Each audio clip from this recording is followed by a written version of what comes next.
Good afternoon. There, that's better. My name is Jim Blue. I am the co-founder of the Defense of Freedom Institute with Bob Eitel. He calls it DFI, I call it Defy. You can see the differences in our personalities. We are going to have a panel that will be a little bit different than the ones we've had this morning. In support of the concept of civil discourse and debate, we have with us today two experts on opposite sides of the school choice debate. Michael Bindas is with the Institute for Justice. IJ, as it's known, has a long history in pursuing school choice cases that have gotten to the Supreme Court and had their side win. Richard is with really one of the best names of an organization in the entire country, Americans United for Separation of Church and State. I'm going to begin, let me just sort of lay out how we're going to do this. I'm going to begin, you can get their bios, but I want them to introduce themselves and their organizations and sort of their philosophy around these issues first. I will then move into a discussion about the history, the judicial history that's gotten us to the place we are today. And then we're going to have a discussion about the future, where that they think the court is heading and what kinds of decisions that they face.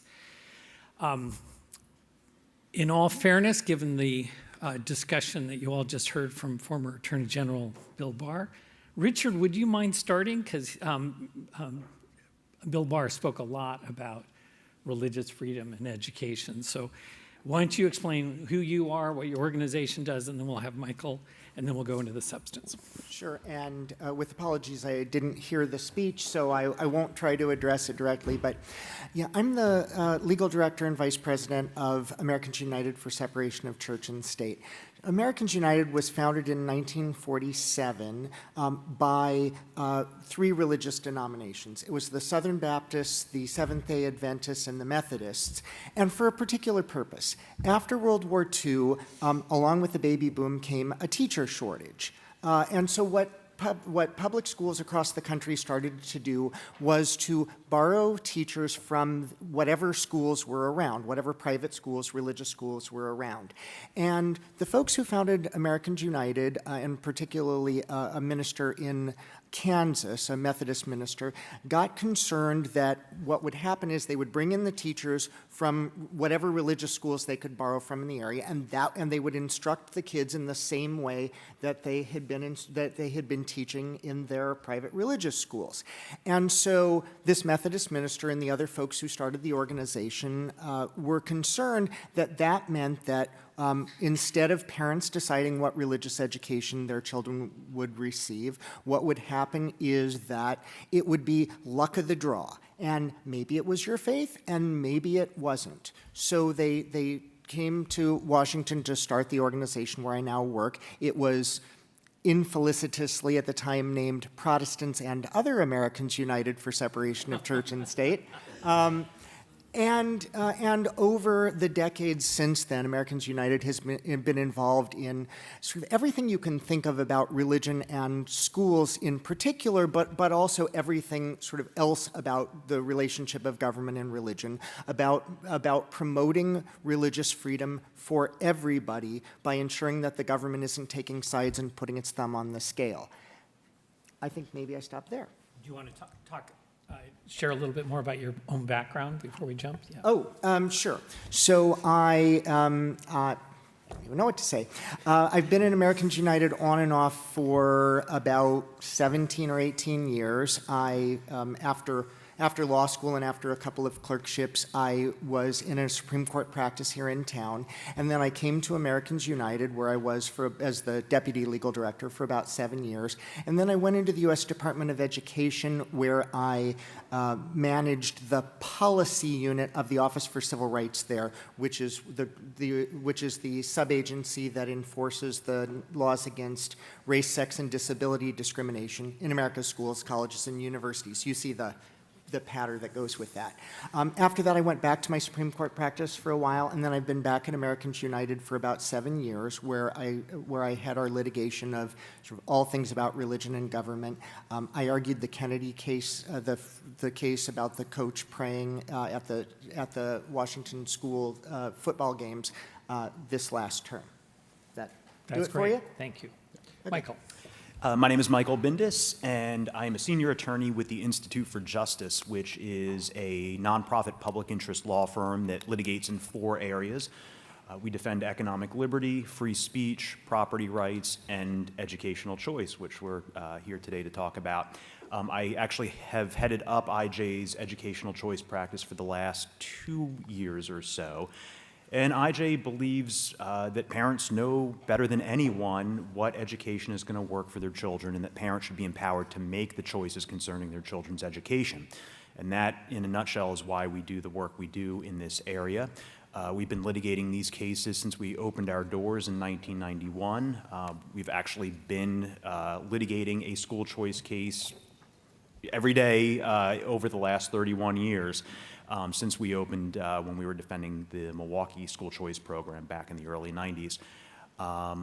Prior to working at IJ, I was in private practice at Perkins Coie for 3 years. I've been at IJ, I should mention, for 17 years now, but was in private practice at Perkins Coie for 3 years and clerked for Judge Risa Barksdale on the Fifth Circuit before that, and was in the Army before law school. Including West Point, if we, yes, all right. So we're going to talk history first. And I realized that I didn't reveal some of my own biases, so I'm going to take 2 seconds on that. I am a longtime education reform advocate, an ally of Betsy DeVos's now for almost 3 decades.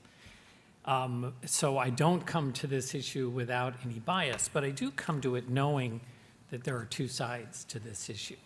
And my goal today is to make sure that everybody here today understands those 2 sides and some of the tensions within that. We did decide the best way to approach this was to start with the history. And I've asked both of them to sort of prepare their own sort of ideas about how you would tell the judicial history leading up to the Carson v. Makin case. Makin v. Carson, I always get that mixed up. And then later on, we'll talk about the future. I have my own benchmarks about this history, and I may ask follow-up questions about some of the cases. Richard, again, do you mind starting? Sure. So I think that what I want to start talking about, I won't delve too deeply in it, maybe that Michael will do this, into the history of the cases on school vouchers that I'm sure that we will get to or that you will pick up. What I guess I want to start with is the sort of social and political history that are the background for public schools, private schools, and the whole fight. And the reason I want to start there is that there's a what historians call law office history, and they mean that to be pejorative, is where somebody takes one fact, plucks it out of history, or maybe makes it up, and then expands and expands and expands, and says that this is the history of our nation, this is the tradition, this is the original understanding of how things worked. So I think it's useful to spend a little time, just a little bit, sort of starting at the beginning. And one of the things to bear in mind with that is that since before the adoption of the U.S. Constitution, state constitutions in a number of the then colonies and then states had restrictions on funding for religious instruction, religious education, and for clergy and for preaching. And they did that with the idea that this is the way that you protect everybody's religious freedom by not forcing me to contribute to underwrite your religion and you not forcing you to underwrite mine. That was the basic understanding that drove what was going on in a lot of the state constitutions in a bunch of different ways, in a bunch of different constitutional clauses. It also led directly to the Free Exercise Clause and the Establishment Clause in the U.S. Constitution, this idea of preventing compelled support for religious education and for the clergy. As public schools, as the development of public schools began, for practical purposes, call it 1820-ish, there ended up being battles over who would control the public schools, and one of the initial battles was as the religious minority, Baptists were worried that other Protestant denominations, other Protestant sects religion would be imposed on their kids. That started out the process of moving the public schools more and more to being secular in order to be inclusive. In the same way and developing at the same time, we had the states preventing the funding of religion and religious instruction coming out of these same basic values. I said I was going to start with the problem of faux history, and it's this. There is a tendency to argue that the constitutional protections, the state and federal constitutional protections for religious freedom that are about making sure that I'm not compelled to support your faith and you're not compelled to support mine, to treat those as anti-religious bias. It's not that there was nowhere and at no time anybody who supported those clauses in state constitutions based on animus, but it is the case that in many or most places and most of the time, that's just false. The cases that have been before the Supreme Court recently, so the ones you'll be most familiar with, Espinoza against Montana Department of Revenue, which was the case about the Montana voucher or tax credit program for school vouchers, and now Maine rather, in Carson against Makin. And a number of other things as well, and in the lower courts, there's been this tendency to try to present all of those clauses and all of those protections as being hostile to religion. That's not the way, if you want to talk about originalism, that's not the way the founders of our nation and the drafters of the First Amendment understood it. Instead, they understood it as the way to protect us all. But there's this story that state constitutional and statutory protections against using people's tax money to support a faith to which they don't subscribe is this anti-religious bias. I think that that's dangerous, and it is, as I say, it's not completely wrong, but it is this law office history puzzle of taking a little bit from here and possibly a little bit from there and expanding it to this is how the whole world is. That's just not true. So what does that mean, though, for the voucher, for the questions about vouchers and the work that I do principally, which is about ensuring religious freedom? The puzzle that it creates is when we take money from taxpayers and use it to support religious instruction and instruction in schools that discriminate against some of the very kids and families who are having to pay for it. That gets to the basic understanding of what religious tyranny was.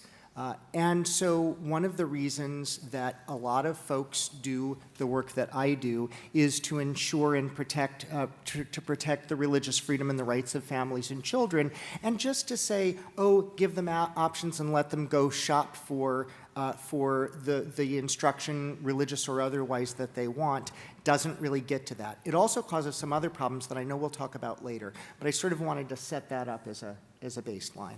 That's terrific. Michael, why don't you go ahead? Sure. Let me just say one thing.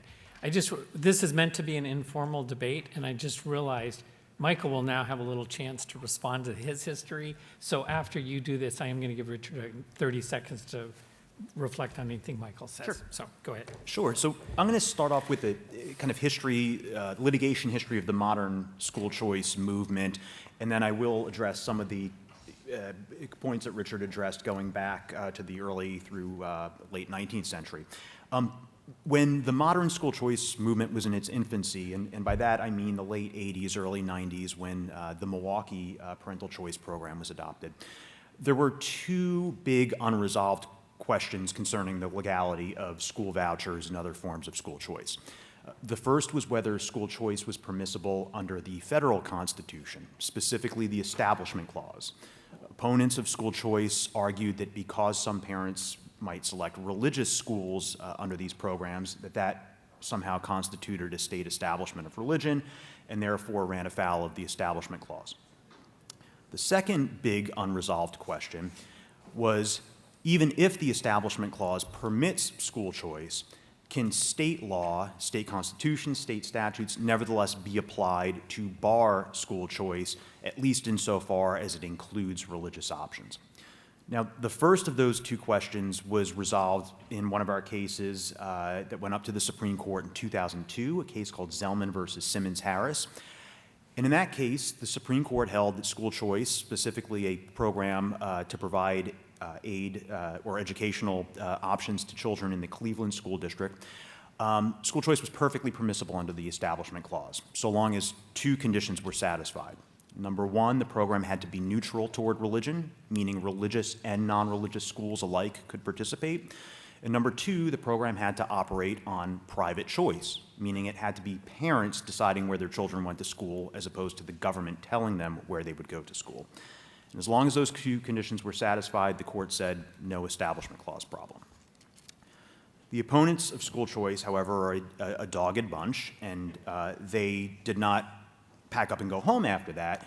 Rather, they retrained their focus to state law, state constitutions, state statutes, and they argued, look, even if school choice is okay under the Federal Establishment Clause, it still runs afoul of state law.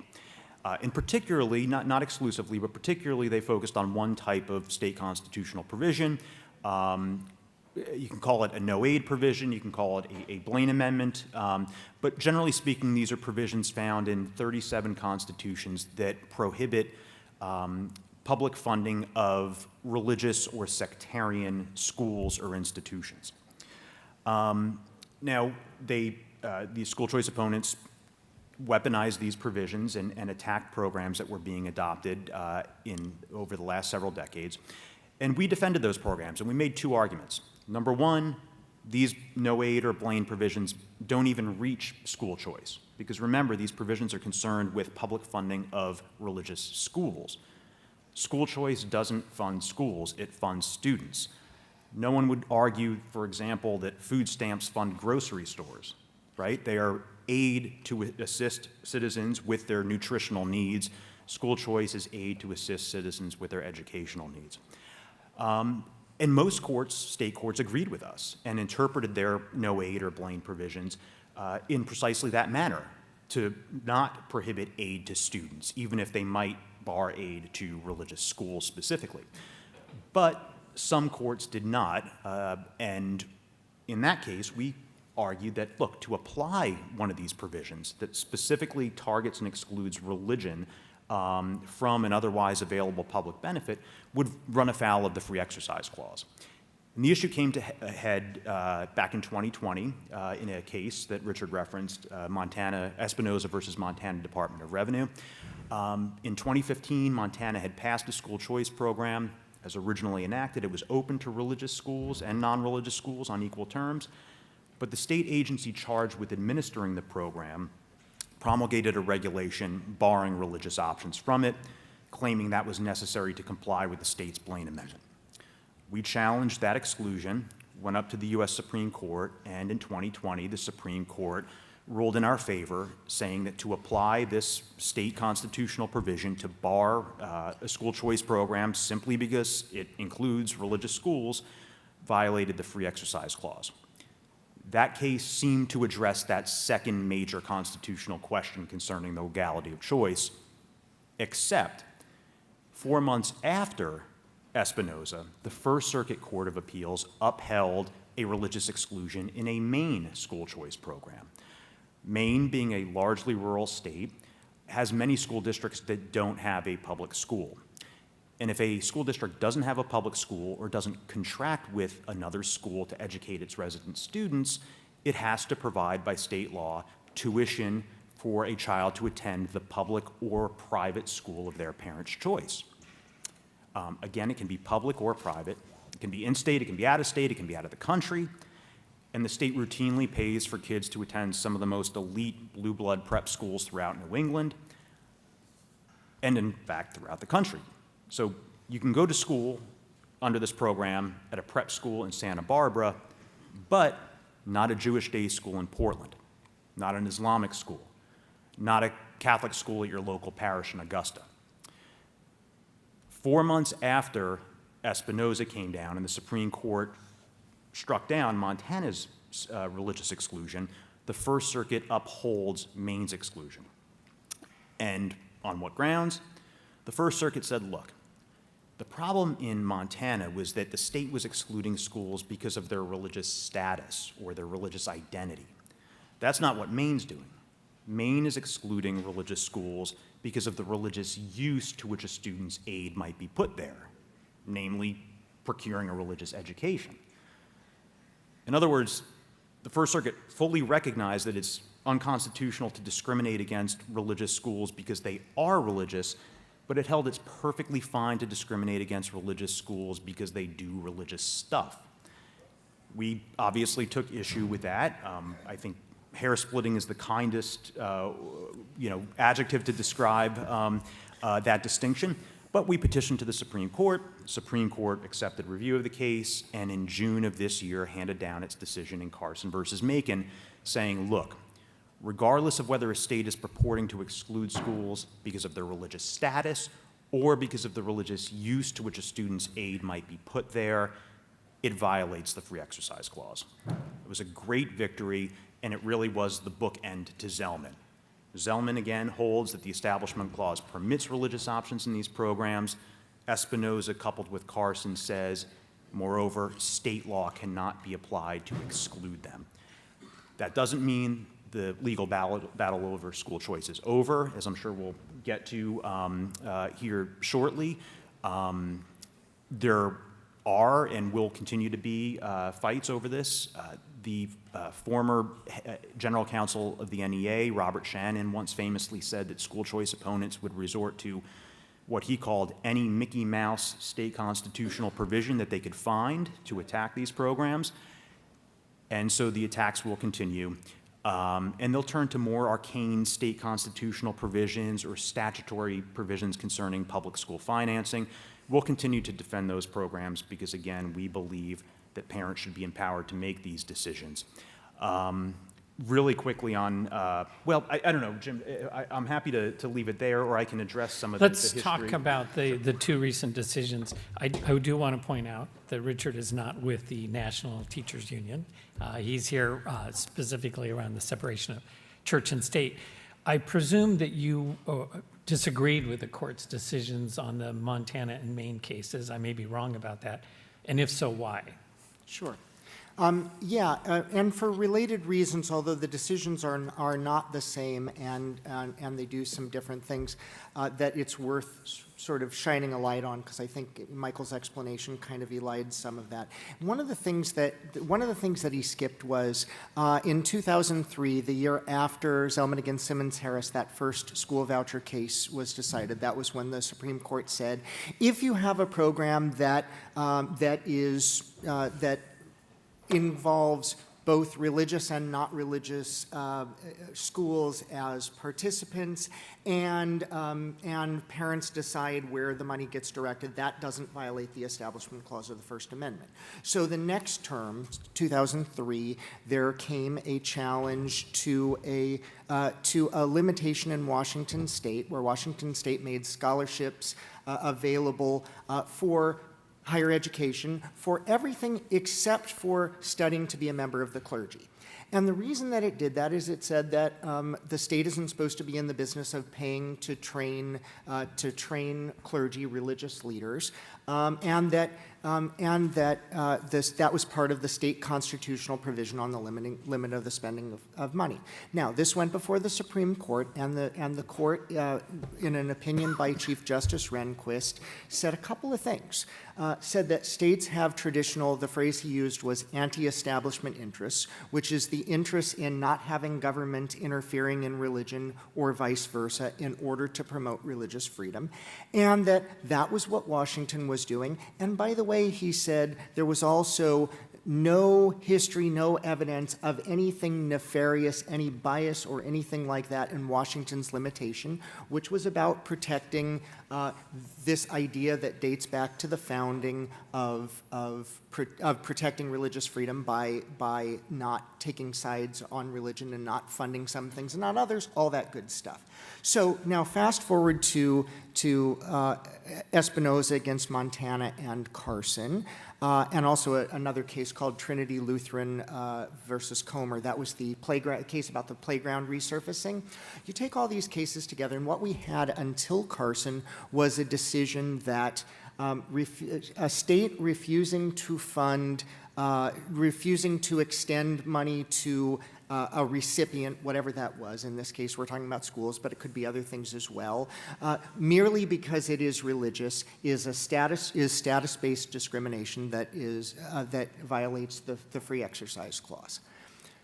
Carson did something different. When the First Circuit was deciding what to do after Trinity Lutheran and after Montana, and was looking at this case, it wasn't splitting hairs and saying that there's a difference between discriminating based on status, saying you don't get access to the money merely because you're religious, and limitations on use to say the state is not going to be in the business of funding religious instruction. When Maine debated whether to put in place, and then more importantly whether to keep the provision in its state law saying that we'll provide money when there's no public school for parents to be able to send their kids to either another public school in another district or a private school, it said, but we won't fund religious instruction because that's not the business we're supposed to be in. That distinction until Carson was clear, it made sense, and whether or not one liked either the decision in the Espinoza case, the Montana case, or otherwise, what you ended up with was the idea that the rationale for understanding the difference between funding religion and funding religious instruction, which Thomas Jefferson called sinful and tyrannical, and on the other hand, not excluding religious institutions and people of faith from receiving benefits merely because they're religious.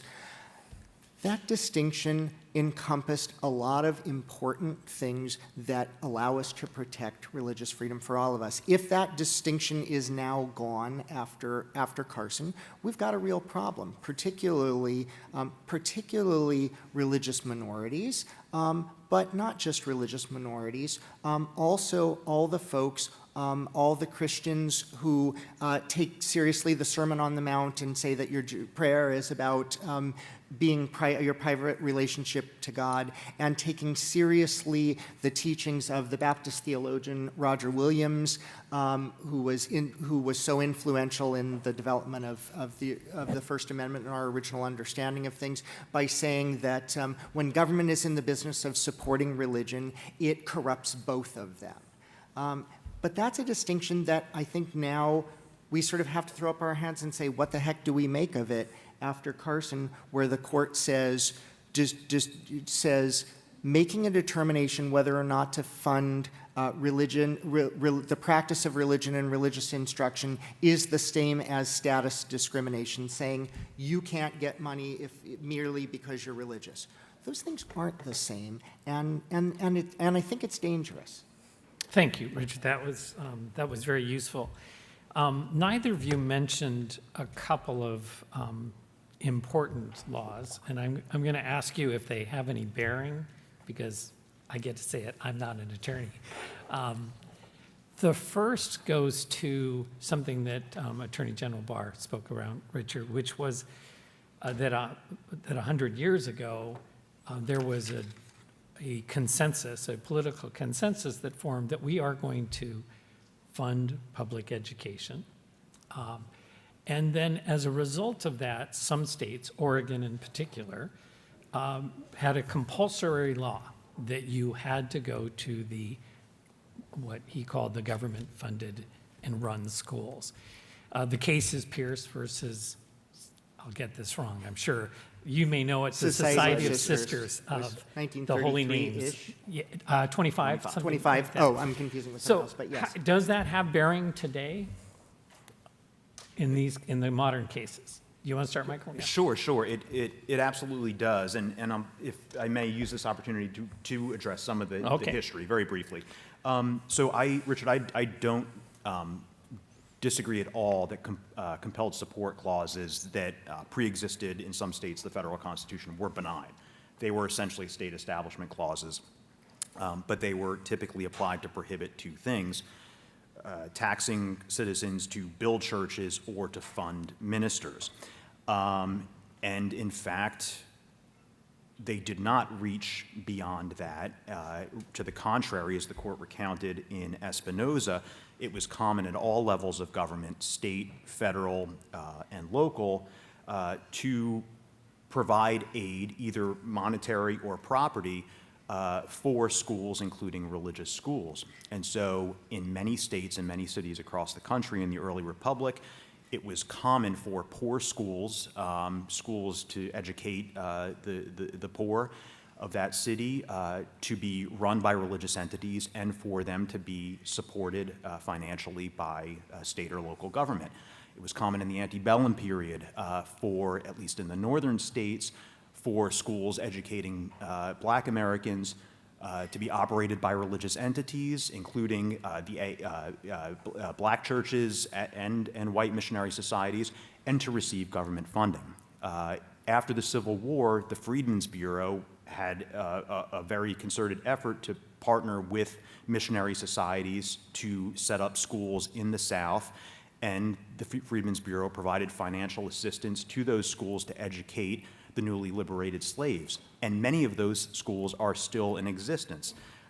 They are some of the wonderful HBCUs, such as Morehouse College, Clark Atlanta, Fisk, Shaw, Benedict, Talladega, Rusk College, Morgan State, Tougaloo College, all founded by missionary societies with aid from the federal government. So this idea that this is somehow an anomalous practice is just not true.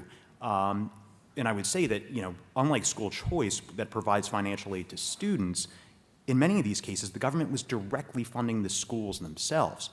Now, when did the hostility to religious education come into being? After the Civil War, enter James G. Blaine, senator from Maine, who tries to amend the federal constitution to preserve the generic religious nature of the public schools. Public schools at the time were effectively Protestant schools. They engaged in prayer, Bible reading, hymn singing. It was always the King James Version of the Bible, Protestant hymns and prayers that were sung or recited. Blaine tries to amend the federal constitution to preserve that, but to deny any aid to so-called sectarian schools. Thankfully, he fails, but he and his cronies achieve through the back door what they can't achieve through the front. As new states come into the Union, or even existing states, they amend their constitution or include provisions in their constitution that mirror what Blaine tried to do with the federal constitution. The NEA was the biggest champion of the Blaine movement. Now, fast forward several years.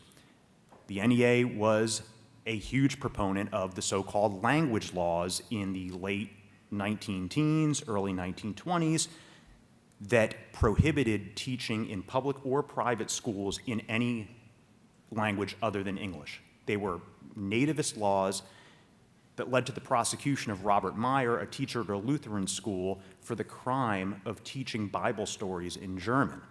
The NEA was the biggest champion of those laws. It advocated for them. Thankfully, the Supreme Court in Meyer struck that law down, recognizing a parent's right to direct the education of their children.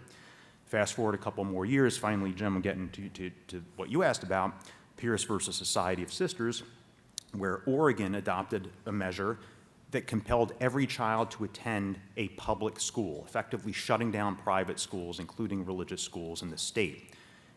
The Oregon Education Association championed this law.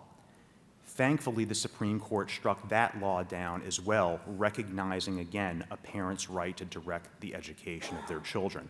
And it is that right that school choice programs attempt to implement. Obviously, most of the folks in this room, perhaps all of us, have school choice because we can afford to live in a zip code with a decent public school, or we can afford tuition at a private school.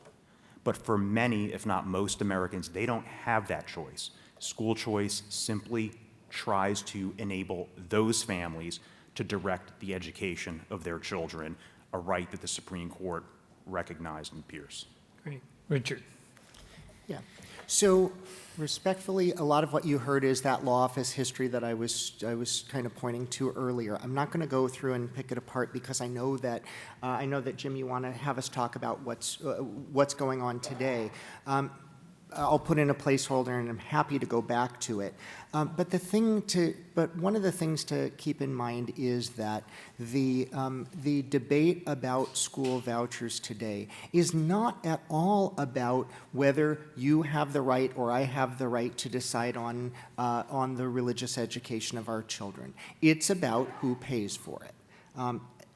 And you heard Michael point to, and some things that I've heard him say before, and something that some of those sort of very popular things to say are vouchers give every student or every family a choice, and they allow low-income kids to get out of failing public schools. This is really about helping the least well-off. The studies of voucher programs and voucher recipients show the opposite. They show that, for instance, just to take a couple of statistics, the vast majority of students who have vouchers and attend private schools didn't start out in the public schools to begin with. They were already in the private schools paying tuition. In New Hampshire, 89% of the kids who had vouchers, and I believe it was 2022, so now, didn't attend public school the year before they got the vouchers.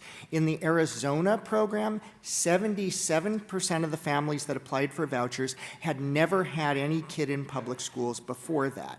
And by the way, that's true of Michael's clients in Carson against Makin as well.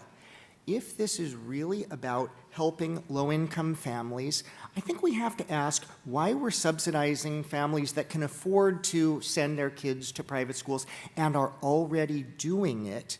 And I think that we can also need to ask some really hard questions about financial accountability and responsibility in how the money is being used and what those schools are spending the money on and what those parents are spending the money on that has nothing to do with education, which I will be happy to get back to as well. But so I want to dig here a little bit. So I think you've brought up some great examples, but I worry that we're not addressing the whole field here, because many of the programs that were passed, including the ones in Zellman, were targeted at low-income families. In fact, they're the only ones eligible. Are you saying you're comfortable with that approach? I suspect not. So. No, because it still has the problem of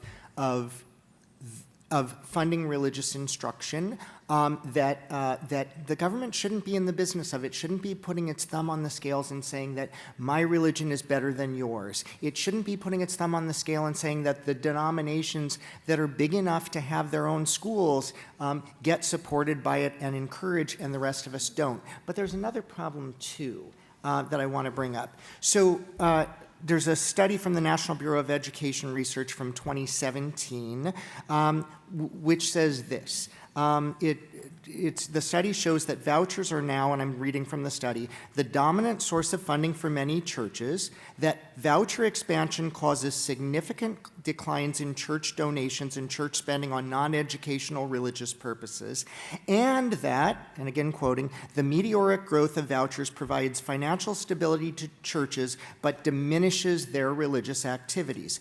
This is what the founders worried about, the corruption of religion that comes with money. And it's also what folks who put in place the state restrictions on funding for religion, including the religious educational officials who wanted very much to protect the autonomy of the education that they provide by making sure that they weren't taking state money, because with government money comes inevitably restrictions and oversight, or it's supposed to.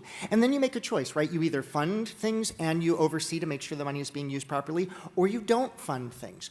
Either of those choices are fine, but the sort of give the money but not oversee, that seems like a problem for responsible government in whatever flavor you like your government. And I can give you some statistics later if that's useful on those problems.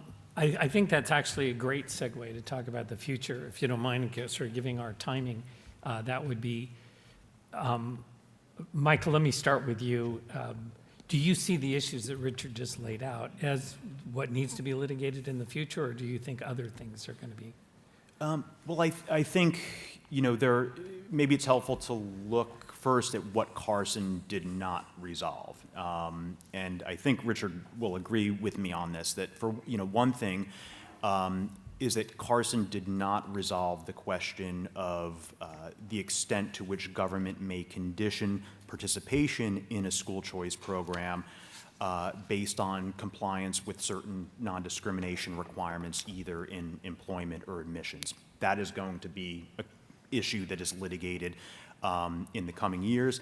I suspect it may, may come up even sooner. If any of you all have been paying attention to a case involving Yeshiva University, where a state court in New York ordered Yeshiva, the premier Orthodox Jewish university, and certainly in the country, perhaps the world, to officially recognize a student club that promoted things that contravened Yeshiva's teachings. The Supreme Court, at least for the time being, has declined to take that case in an order it issued last week. But it seemed pretty clear from what the majority, as well as the dissenters in that preliminary opinion, said, that the court is very interested in taking that case up if some things don't resolve themselves at the state level. So I think that issue is, number one, it's going to have to be resolved, and I suspect it might be resolved or at least touched upon if the court does take that Yeshiva case. Another issue that— Michael, let me ask you to restate what the issue is there. Is it, should a religious institution be allowed to follow its religious beliefs? Yes, so the student group, as I understand it, the student group that was denied official student group status by Yeshiva sued the university, and a state trial court judge ordered the university to recognize this group as an official student group, and Yeshiva contends that infringes its free exercise rights, its autonomy as a religious And it's because they're receiving Title IV aid that they're not completely independent? The particulars, Yeshiva does receive federal funding. I don't know precisely. It's not federal, though. It's a state. It's the New York Human Rights Law, which is a state Yes. law that okay. applies. Yes. So it's not tied to funding. It's tied to the kind of institution. Do you agree that this is an issue that will go to the court?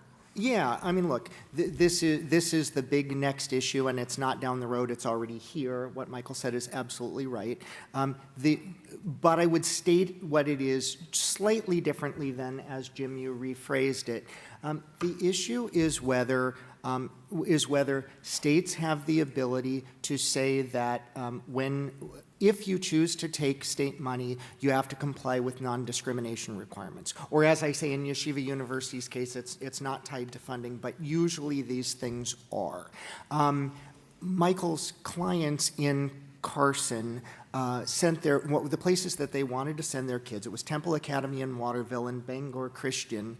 And those two schools did a couple of things, and I also took some notes on this because I wanted to get it right. So Temple Academy says homosexuals are not eligible for employment as teachers. Their employment agreement says that God recognizes homosexuals and other deviance as perverted, and such deviation from scriptural standards is grounds for termination. Neither school will allow gay kids or kids whose parents are gay. Also, Bangor Academy, Bangor Christian rather, has as one of the objectives in its 9th grade social studies class to refute the teachings of the Islamic religion with the truth of God's word. Now, I think it's a serious and important question to ask: should should the people in Maine, including the people in Maine who are Muslim, have to pay to fund instruction that is teaching that their faith is sinful and should be combated at all costs? That's a really important question that we're going to fight about, and as you heard it, as I say, it's already here. Great. Very well done. Let me talk about another point, again, that the Attorney General made, and if I misstate this, please, somebody correct me. But he actually agreed with your general principle that there was a decision made to secularize schools in order to make them inclusive, I think, which is your premise.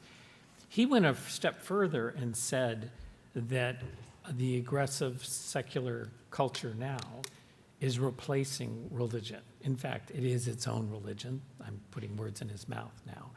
And that there is an inherent danger in replacing sort of the classic religious morality with a secular morality. Do you see that as an issue that would come forward, or is this a debating point that will never get to the court?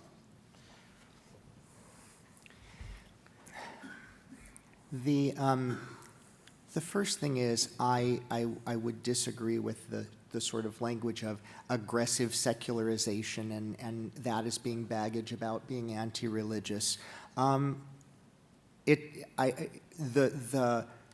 folks who support the constitutional principle of separation of religion and government do so coming out of a lot of faith traditions, majority and minority faith, with the understanding that when government gets involved, it is in religion, it's bad for everyone. And that is not about sort of squelching teaching of morality or morality itself or anything else. It's instead recognizing it is about inclusion, and it is still very much about inclusion. And I can tell you from personal experience from growing up as the one Jewish kid, my sister and I actually, so there were two of us, in our elementary school in Omaha, Nebraska, what it's like to be a religious minority in a place where people don't mean to be hostile. They just think these are the way that things are done. You have the Christmas concerts, and you have the Easter art projects, and you have the sort of basic understanding of the Bible, not my Bible, but the Bible stories that are supposed to teach us all these things. And that meant that we could never be fully a part of that instruction. That's not about trying to keep anybody else from getting religious instruction or from practicing their faith. That's about recognizing that we all count. Great. Michael, any thoughts about that? Yeah, I would just say that with respect to General Barr's point, and I was not in the lunch, but certainly there are the public schools now, it's commonplace to teach things that contravene the sincerely held religious beliefs of many of the students attending them. They're government schools. The government can speak in its schools, but the problem is we also have compulsory attendance laws that force children to attend schools, and again, if a student is not wealthy enough to live in a zip code with a public school they're comfortable with, or to pay tuition at a private school that aligns with their deeply held religious beliefs, they're stuck. They're subjected to that teaching. I'm not going to defend the policies or practices of any particular religious school or what's going on in the public schools, because I don't defend schools. I defend parents, and I want to ensure that every parent can access the school that is right for their child. For some, that's going to be a school with a great STEM curriculum. For some, it's going to be a school with language immersion classes or a great arts program. For some, it's going to be a school that provides religious instruction. Parents should be entitled to make those decisions. And school choice, again, is not about funding religion or religious teachings. It's about funding parents and allowing them to decide where to use that money. And as the Supreme Court has repeatedly held in Zellman and Carson and Espinoza, it's that private parental choice that breaks the link between church and state. Great. We have about 5 more minutes, and so we're going to have a couple of opportunities for questions. I want to ask Richard to respond to what Michael just said, because in some ways that's his summative argument, that there are parents who are being denied choice while others have it because of their social class. How do you respond to that piece of the argument?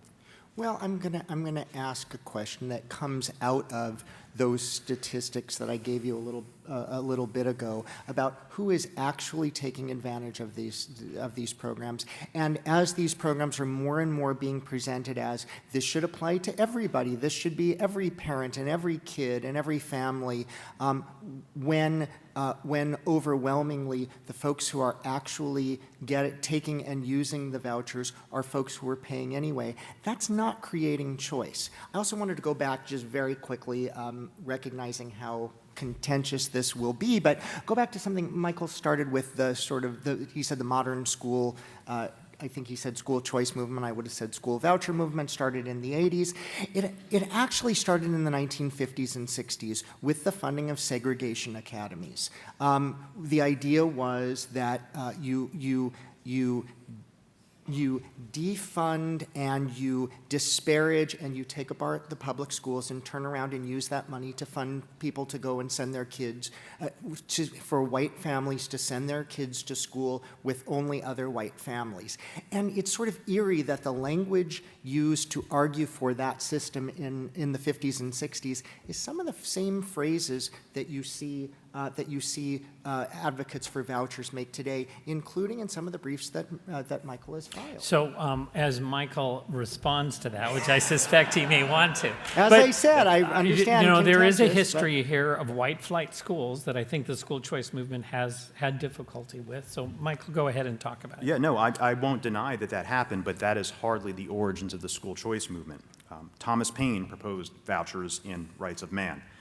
John Stuart Mill in On Liberty, who I suspect, Richard, you would be a champion of John Stuart Mill, wrote this: "If the government would make up its mind to require for every child a good education, it might save itself the trouble of providing one. It might leave to parents to obtain the education where and how they pleased, and content itself with helping to pay the school fees of the poorer classes of children and defraying the entire school expense of those who have no one else to pay for them." Talk about being prepared. Thank you. But let's look at not just the abstract John Stuart Mill, Thomas Paine, Adam Smith. Let's look at the history of choice in this country. The first voucher program in this country was passed in 1802 by the Pennsylvania legislature for children in particular neighborhoods in Philadelphia. The main program, which included religious options for the first 100-plus years, was adopted in the 1870s, as were programs in New Hampshire and Vermont. Now, yes, in the 1960s, public school officials and local government officials in the South shamefully, disgustingly shut down the public schools and provided the funding in the form of grants that could only be used at private schools that were allowed to discriminate based on race under law at that time. That is disgusting and abhorrent. I am not defending parents in these cases because I think that that was a good thing. It was a disgusting thing. However, it is not the origins of the school choice movement. The school choice movement is rooted in classical liberal thought, and it has pre-existed Jim Crow by a century in this country, and those who are advocating for choice today advocate it because, again, parents should be entitled to make these decisions. Yeah, and you did stop short of that. You were not suggesting that what's happening today is just a modified white flight movement, or were you? Or I think the same arguments for give the money without any restrictions, without applying anti-discrimination laws, or without any oversight for how the money is spent, is very much licensing and funding discrimination. And it may be religious discrimination, it may be sex discrimination, it may be lots of other things, as well as race discrimination, make no mistake. I'm not saying that that's the only thing that's going on, but I'm saying in part that that's the effect. Okay. I do want to allow a couple of questions. I think you've been waiting, please. Yes, my name is Yael Levine, and I'm with No Left Turn in Education. And I have a question from a grassroots, what parents want kind of perspective, and I appreciate all the insight and education that you provided us today. But everything's changing. Parents don't want vouchers anymore. Parents want their tax money to follow their child, because parents want to start micro schools. Parents want to start co-ops. Parents want to start their own little private schools. That's ancient history. Old-fashioned, okay. Yes, Go that's ahead ancient and ask history. your question. We want the tax money to follow our children so we can do what we want, and homeschooling as well. And I didn't hear any of you talk about homeschooling. And so, but we want it without strings attached, and we want it without data collected on our children. Please. So I would just say in my view, the most exciting kind of development in the school choice movement over the last decade or so has been the shift from voucher models to what are called education savings accounts, where parents receive an account that can be used on a wide array of educational expenses, including certainly private school tuition, but homeschool expenses, online curriculum, fees associated with the other kind of not unconventional, but not kind of non-traditional learning models that you described. Not necessarily religious schools. Correct. Richard, what's your take on that? Well, look, so I both understand and respect the desire to find new educational options for people. Again, I want to take just a second to talk about two things. One is how the money is spent in financial oversight, and the other is what the educational outcomes are. Again, a few statistics are useful. In Arizona, in money from the education savings accounts that Michael was just touting, parents spent $700,000 of this money on things like beauty supplies and sports apparel. Hard to see how that's useful for education.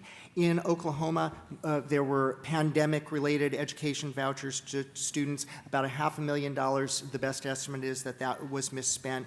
$191,000 on TV sets. People bought pressure washers, car stereos, smartwatches. I'm not sure that it's a great thing for government to be providing the money for those. To be fair, though, Richard, I mean, this is where, I'm sorry, I do know something Please. about this, but the statistic you used in Arizona was from the first year of the program, and then there were financial accountability rules put in place through particularly digital wallet technology so that everything could be followed. So are you saying that as long as you have that accountability, it's okay? Or are you saying that because there's some threat that somebody might misuse money, which, by the way, has happened in the public schools as well? Sure. But Look, no. But public schools have to be public about it, and yeah, sure, stuff happens, but there are mechanisms to deal with it. One of the problems is that the demand for the money gets paired with, particularly for religious institutions, you can't look at our books because that would interfere with religious autonomy. So it isn't as simple as what we need to do is to do a better job, because you're hearing free exercise claims made for how we are entitled to the money, and you, the government, can't possibly look to see how it's spent. Interesting. Okay, thank you. I think we have time for one more question. Sorry for the person who stood there so long. Go ahead, sir. Hi, Evan Bolick from the Cato Institute. So one thing that seems pretty clear that I didn't hear in the discussion on Carson and Espinoza is that the court agrees that no state needs to open school choice whatsoever. So in the long run, might these decisions actually be more harmful for school choice? Because now we've added this complexity where we've heard Richard raise a lot of interesting points on the problematic aspect of including religious institutions. So may this actually have the result, may these decisions have the result of keeping the doors closed to school choice because states simply don't want to fund religious schools altogether. Michael, you And start. what do we do about that? Sure. No, I mean, I do not take the position that a state is required to adopt a school choice program. The Constitution doesn't compel school choice, and in both Espinoza and Carson, the court explicitly said a state need not subsidize private education. But once it decides to do so, it can exclude some schools simply because they are religious. And that's as it should be. This, principles of federalism will play out, and different states will approach this differently. In some states, they'll continue a public school monopoly over education. In other states, they'll provide choice, whether it's through tax credits, whether it's through vouchers, whether it's through education savings accounts, or any and all of those things. And that's as it should be. The Constitution doesn't require that states do that, and some states will continue not to do so. But so long as they do so, they have to remain religiously neutral, allowing religious and non-religious So options let me alike. ask Richard, and are you hopeful that that's the case with this? It's not a question of hopeful or not, because private schooling, and for that matter, homeschooling and other alternatives, are all entirely permissible. Again, the question is about payment, and I think, look, it's right. The Supreme Court specifically said the government doesn't have to provide doesn't have to pay for any private instruction. If it does, then there's stuff that follows along with that. One of the other concerns, and mostly of what I've been talking about is the puzzles that it creates for the funding of religion, but there's and the accountability problems. But there's another kind of accountability too that may well lead to, and I tend to think should lead to, some really hard questions and skepticism by state legislators, which is about the academic results. And so the one quick story in this, I heard on the radio last week that the NAEP, which is National Assessment of Education Progress, if I yes. got that right, yeah, reported that the average loss nationwide to students because of COVID school closures is 2 years, is the equivalent of 2 years of instruction. That was really worrisome. So I went home and I started looking it up, and I found, among other things, this really interesting graph. I know it's small and hard to see, but what does it show? It shows that this is about it says its impact on math achievement of going to the Boston charter schools, great. The Michigan charter schools, wonderful. If you're in the DC voucher program, you're losing a lot on math. If you're in as compared with what you were doing before and in the public schools, Indiana vouchers worse. This is the effect of Hurricane Katrina, right? Pretty severe. This is the effect of COVID on students' math achievement and how they're progressing. This is the effect of this red column here, the Louisiana voucher program, controlling for COVID and everything else, and this is the Ohio voucher program. The educational options that are being offered are not necessarily the educational opportunities that they're being touted as. And if you want to talk about a need for making this decision, what kind of oversight do we have to make sure that our money is being spent appropriately? That strikes me as one. Well, Michael, I suspect I know how you would respond to that, but we are now going to shift to the next panel. We'll take about 3 minutes to do that. Would you please join me in thanking our panelists? Hey, nice to talk with you.